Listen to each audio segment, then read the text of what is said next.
నమస్తే అండి, welcome to our channel. మనతో సినీ క్రిటిక్ దాసరి విజ్ఞాన్ గారు ఉన్నారు. నమస్తే సార్. నమస్తే. పుష్ప 2 కలెక్షన్స్ ఏ రేంజ్లో ఉన్నాయి, ఏ రేంజ్లో ఉండబోతున్నాయి? మొన్న బీహార్ పాట్నా సభలో మనం చూసిన జనాభా ఏదైతే ఉందో, నిజంగా నరేంద్ర మోడీ గారు వచ్చినప్పుడు కూడా అంత పెద్ద సభ జరగల. అంతకుముందు కాంగ్రెస్ ప్రభుత్వం ఉన్నప్పుడు సోనియా గాంధీ, ప్రియాంక గాంధీ లాంటి వాళ్ళు వచ్చినప్పుడు కూడా అంత పెద్ద సభలు జరగలేదు. ఇన్ సెన్స్ ఆ 7.5 లక్షల మంది ఎప్పుడు రాలా.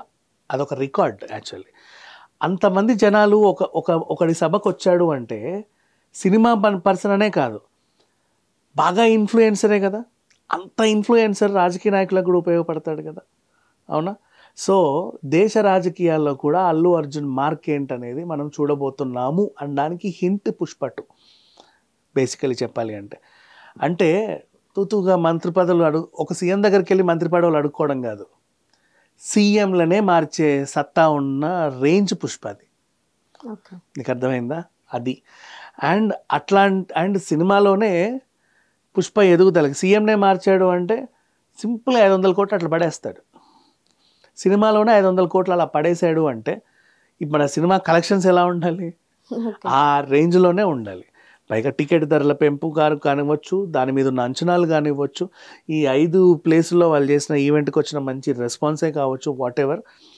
నిన్న 9:30 నుంచే షోస్ మొదలయ్యాయి. 1200 అమ్ముకున్నారు టికెట్లు. ఆల్మోస్ట్ 80 కోట్ల వరకు అక్కడే వసూలు అయిపోయింది. అదొక రికార్డ్.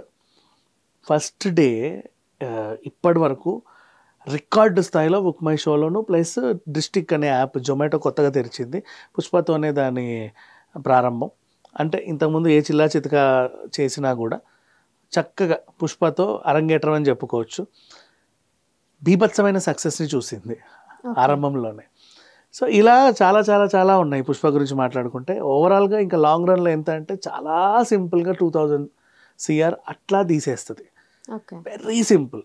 అంటే అసలు చేతిలో ఇట్లా అరటిపండు ఒలిచి నోట్లో పెట్టినంత తేలికగా 2000 కోట్లు అయితే రాబట్టి. మన తెలుగులో అయితే కలెక్ట్ చేసేస్తుంది. మిగిలిన లాంగ్వేజెస్ అన్ని లాంగ్వేజెస్ కలిపమ్మా. తెలుగులోనే 2000 కోట్లు వస్తే ఇంకెక్కడ ఉంటారు వీళ్ళు?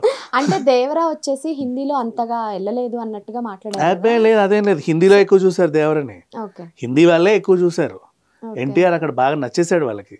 తర్వాత RRR తర్వాత ఎన్టీఆర్ ఎప్పుడైతే ఆస్కార్కి నామినేట్ అయ్యాడో దేశవ్యాప్తంగా ఫ్యాన్స్ ఉన్నారు. ఇప్పుడు అదే పుష్ప వచ్చేసి హిందీలో కూడా అన్ని లాంగ్వేజెస్లో కూడా సూపర్ హిట్ అండి. అన్ని లాంగ్వేజెస్లోనూ పుష్ప బిగ్గెస్ట్ హిట్. ఇక మీదట తెలుగు సినిమా చరిత్ర ఎప్పుడే చెప్పుకోవాలనుకున్నా సరే పుష్పకి ముందు పుష్ప తర్వాత అని చెప్పుకునేలాగా కలెక్షన్స్ వస్తున్నాయి. Thank you sir.